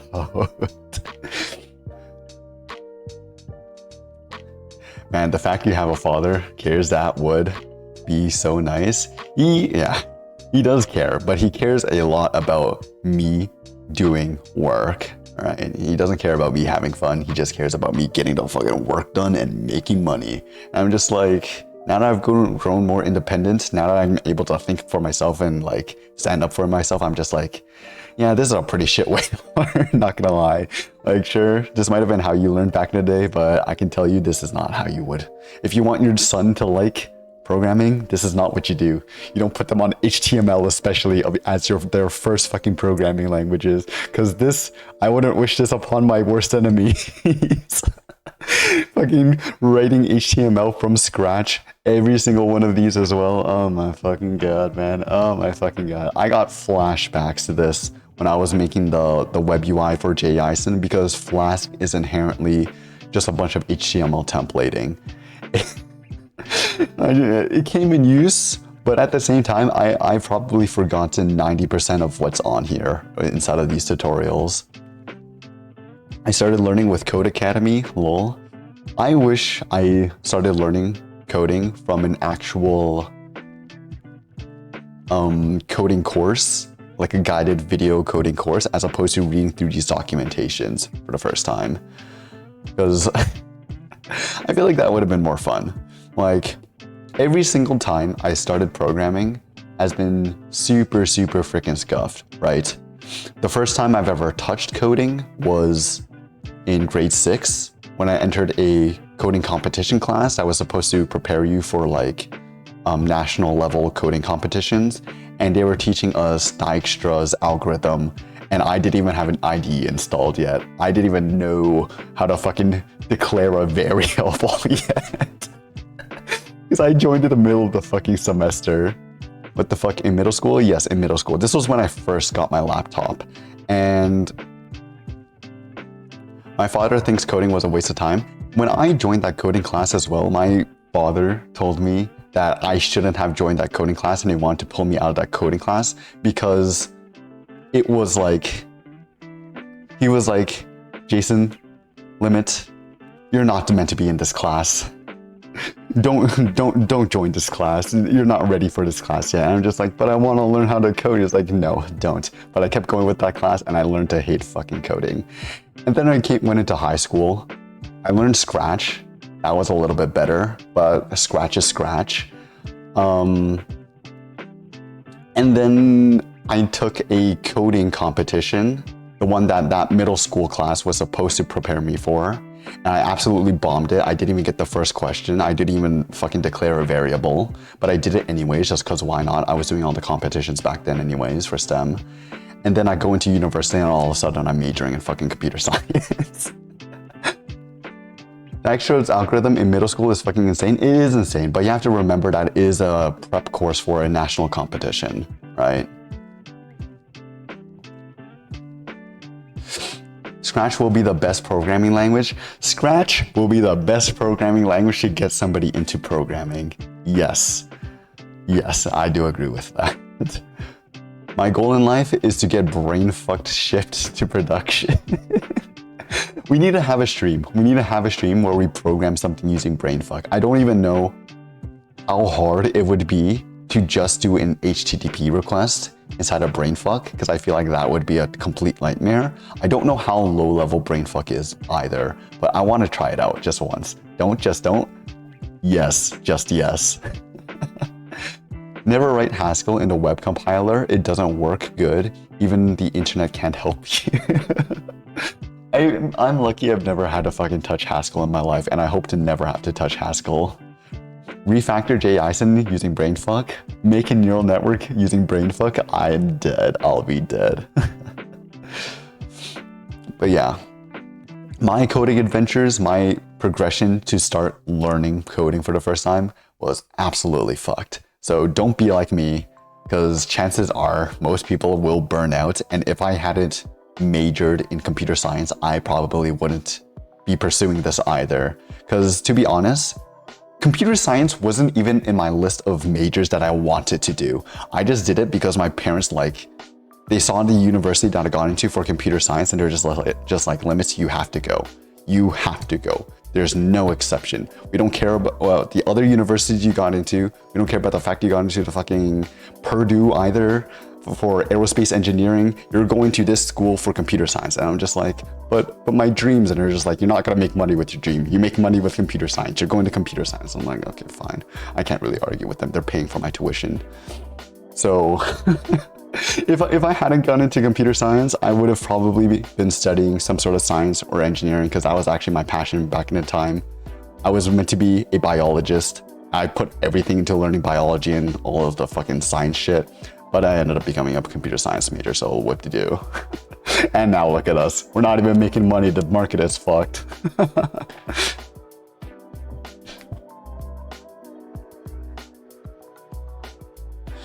Yeah.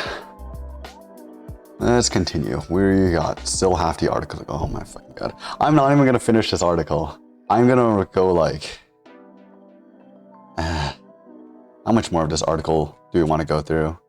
Okay, there doesn't seem to be too much more. So maybe we can finish this before we hit 2 hours. CS job market kind of sad right now. It is really sad right now. Speed read it. You know I'm a slow reader. All right.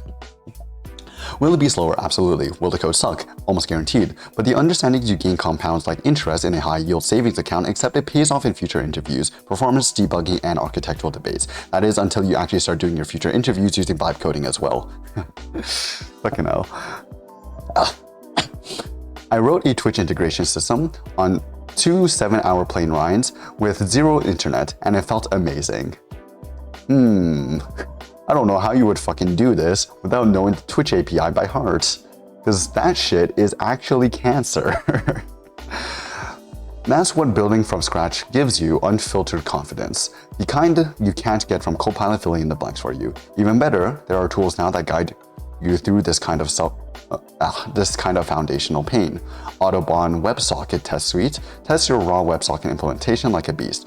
Boot.dev's HTTP from TCP course learn how the internet actually works from the bits up. Zig's Discord, because the writing low-level code with smart weirdos builds high-level skills. AI is great at giving you scaffolding, but once in a while, ditch the scaffolding and pour your own concrete, because you already learned every line. No bug is scary, no black box is truly black, and no interview question catches you off guard. This is kind of a rabbit hole that you can fall into, and I'm pretty sure I've fallen into this already. But the moment you start coding stuff at lower and lower levels, you feel like you need to write everything from scratch. Otherwise, it just irks you, right? Like, there is already libraries for Python out there that makes something like an OpenAI library for Twitch, right? It gives you the classes, objects, all this stuff for helping you make requests and getting results back from Twitch and stuff like that. But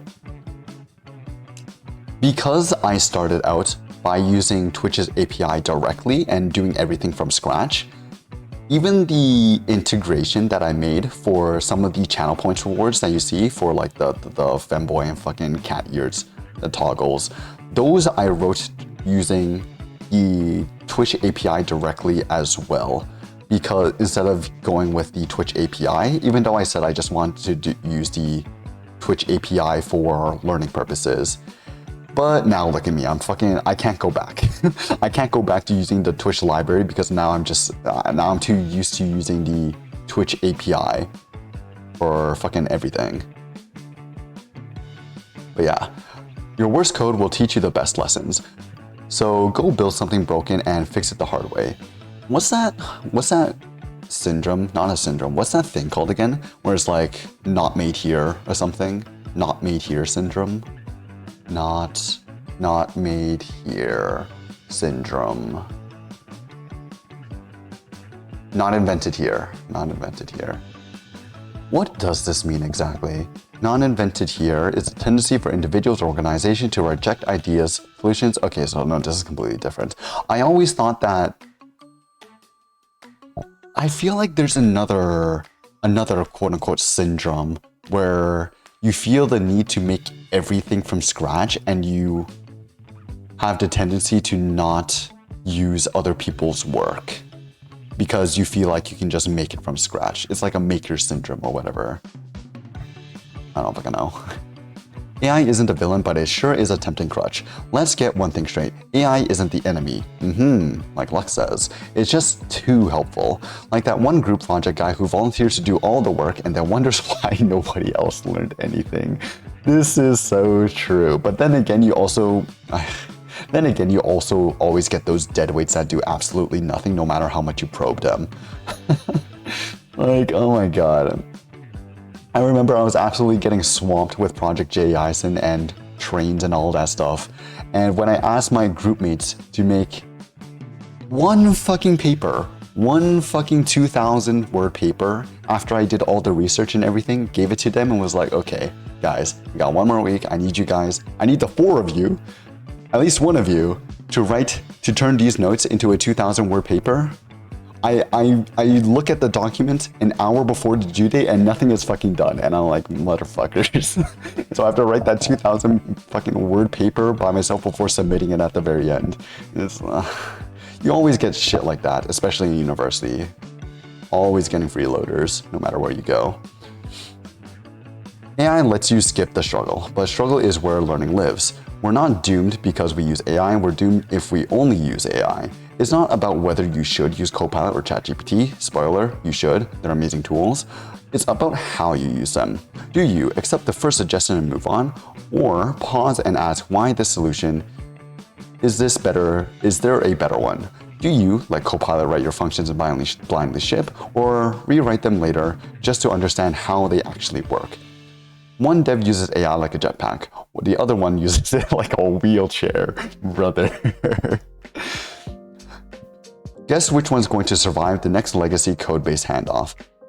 Here's the secret. AI makes you faster, but understanding makes you irreplaceable. Because the deeper your mental model, the more AI becomes a superpower, not a substitute. Those types of people don't graduate the year they're meant to?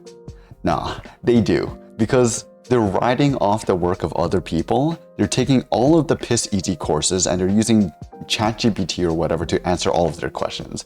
And then they end up graduating with fucking 90% averages or fucking 4.0 GPAs. And the system wonders why grades are fucking failing now.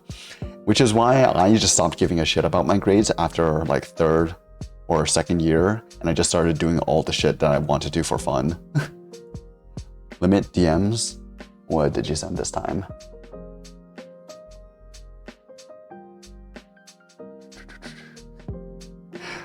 Okay, buddy. Okay, buddy. Okay. You motherfucker. Oh. Show, what did you send? It's a personal thing. Let's just say that. You actual motherfucker. I can't believe you sent that. So yes, prompt the LLM. Let it autocomplete your brain sometimes, but interrogate every answer like it's lying to you, because sometimes it is. And the dev who knows the difference, that's the dev who wins. Yay, you are not an answer relay. Let's end with the core of this all. You are not a human API for ChatGPT. If your entire workflow is copy, paste, ship, congratulations, you've been demoted to a middleman. You're not coding, you're curating autocomplete. Your skill ceiling is now limited by the depth of your prompt, and that's terrifying. The whole point of being a developer isn't to type fast, it's to think well. All the people that are like, I can type this word per minute. Okay, don't care. To model problems, to architect solutions, to understand trade-offs, to debug chaos, to ask better questions, to mentor, explain, abstract, and build. And guess what? AI can do none of that without you. If you don't push beyond surface level solutions, you'll always be replaceable by the next intern, the next plugin, plugins, and the next LLM that types 20% faster. Same most of the time, I build the entire project myself and ask them, just write docs for it. And then they end up throwing the whole code base to ChatGPT to generate crap that I have to correct later. Yeah, honestly, AI is best left to do the menial work when you just want to like throw shit at it, don't care whether it's right or not, because documentation, I don't know. I love plugins. No, you don't love plugins. If people treat LLMs like a tutor rather than a nerd being bullied into giving them their homework, they will learn so much more.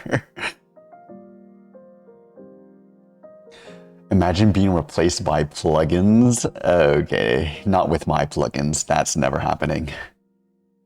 But if you go deep, if you understand systems, patterns, internal trade-offs, and architecture, you become the dev who turns others. You become the dev who others turn to when AI fails. The future isn't about who uses AI, it's about who understands beyond it. You don't need to memorize everything. You don't need to handwrite red black trees in interviews, but you do need to learn how to think like a developer again before the autocomplete eats your entire part of your brain. So build things, break things, ask why until your team gets annoyed. Use AI, but don't let it use you, because at the end of the day, your job isn't to relay answers, it's to create understanding.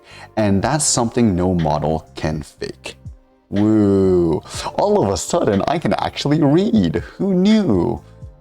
Limit read what I read above Wikid's post. Wikid's plugins for the win. Agreed. It's an inside joke is the best way to put it. Yes, that is. That is what it is.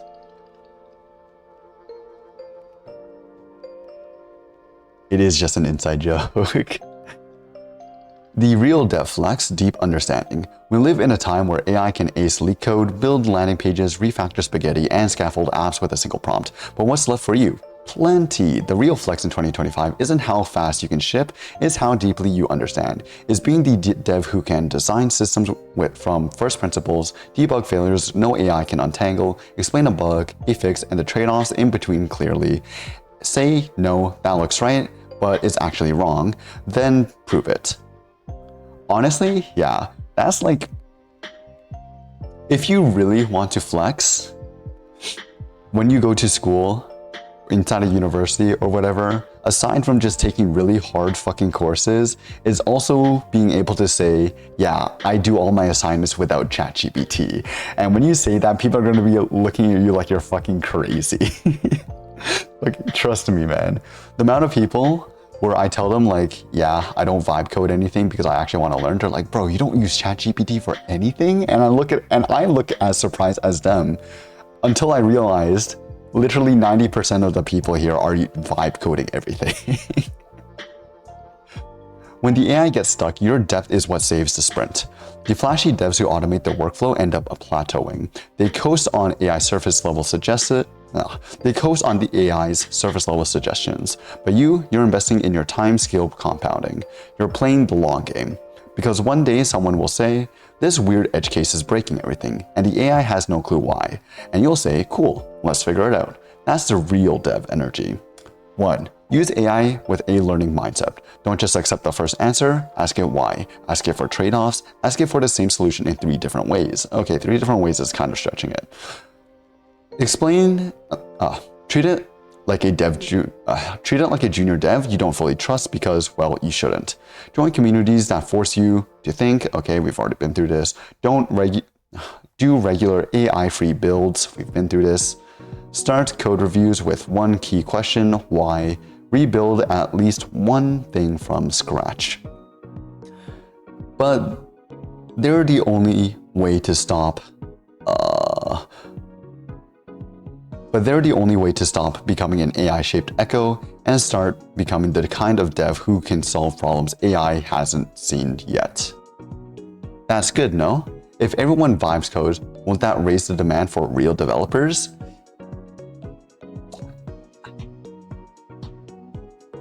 It's kinda hard to say, right? It's kinda hard to say because who's hiring you? Other developers or people in business? And what are people in business seeing? People in business are seeing numbers, and numbers are easily inflated by shipping fast because of vibe coding and stuff like that. They don't understand that things break. They don't understand that bugs happen, security vulnerabilities exist. These are not things that are at the forefront of their mind. They just want features to be shipped and for their customers to be happy. And so, yeah, they're going to end up hiring people or having positions more for vibe coders, or they might even just lean out to their teams and replace them with real developers who can vibe code. But at the same time, that just means that the number of positions y'all. overall have decreased significantly, and so there's less room for developers overall, whether they're vibe coders or not. And so all the positions left would go to real developers who can use AI, but at the same time, there's probably not going to be enough positions for all of the real developers who use AI, because the teams have shrunken so much with the use of AI inside of their systems now, or inside of their workflow. So I don't know. I don't know which way it would really go. It would kind of depend on how hiring managers and whatnot, how they kind of see the progression of AI. They're coming to the understanding of the drawbacks of using AI inside of, I don't know, production level code and whatnot. But only time will tell. I'm not a business person. I don't know what they're thinking. I can only tell you what I'm thinking as a developer, and I can tell you the trend is that AI is only going to get smarter. These tools are only going to get smarter. And so there's just going to be less and less positions that are going to be reserved for real developers who can use AI well. So the conclusion, don't become a human autocomplete. We're living in a golden age for developer tools, but there's a dark tide. The better our tools, the less we have to understand, and that's a trap. Because the goal of being a developer isn't to ship the fastest code, it's to write the right code. It's to design systems that last, it's to debug chaos, model complexity, and explain things clearly to humans, not just compilers. The more you rely on AI, the more you risk becoming a glorified prompt engineer, and that's not what you signed up for. Use AI, love AI, push it to the edge, but never stop asking questions. Never stop building dumb little things from scratch. Never stop sitting with broken code just long enough to understand why it broke. Because when you know not just autocomplete, you gain something no AI can replicate. Judgment, insight, mastery. Debatable. And in the future, where everyone's getting faster, the dev who goes deeper wins. TLDR, actually code. Yeah, tell that to HR. Yeah, that's what I'm saying. Tell that to HR. Our hands, our livelihoods, it's all in the hands of fucking HR. What are we gonna do? Unless we started our own startup, so we can't really do anything. But yeah, that's it for this article. This was a much longer article than I actually thought, but 2 hours on the dot. Pretty nice. Pretty timely. We'll probably save this quantization with Unsloth for next week or something. This is a really long article, but I think it would be interesting to kind of see what exactly is quantization. Like, I understand what quantization is as a general concept, but what techniques and nuances are there being done in order to stop the degradation of performance and whatnot? And this is from what's being done inside of Unsloth, which is what I'm using at least for fine-tuning local models, because Unsloth is a pretty good library when it comes to fine-tuning text-to-text models on a very limited number of, or very limited VRAM size. So it would be pretty interesting to see how they do things. Startup with selling point of we write human vintage authentic code, clanker free. Yes, free ranged, homegrown code. Yeah, you suggested this quantization page. Did I? No, I didn't. I suggested this one. Because last week we read the Is Google Making You Stupid paper because I saw this article title. I did not see this one. And as I said, there you can skip some parts of the page. Oh yeah, okay, now I remember. Oh wait, no. Did you suggest or did I suggest? I have no fucking clue. I have a memory of a goldfish.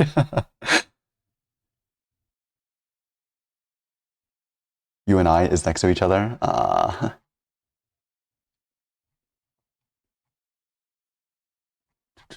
Yeah, we can probably skip the parts with them explaining what Unsloth is because we already know what that is and already have videos for that. But I just want to know the underlying calculations that they do, and the techniques they use for maintaining quality when fine-tuning. Yeah, that should be everything for this stream. I need to get back to working on JE Ison and the next couple of videos. So, yeah, I'll see you all again tomorrow. Tomorrow we're going to be working on... Fuck. Wait, I actually have a lot I need to prepare for tomorrow. Oh, shit. We're making a local microservice for running... We're making a microservice for running local text-to-text models using Llama CPP. So that'll be pretty interesting to see. Pretty much going to be the same thing as last week as well, but hopefully we don't have the pain of our HTTP request being absolutely fucked up. So hopefully that one should go a little bit faster, and then maybe we can also approach another mini project during that time on stream as well. But anyways, I think that's all the time I have for today. I'll see you all tomorrow. Enjoy the rest of your days. See you next time. Bye-bye. Oh, wrong thing.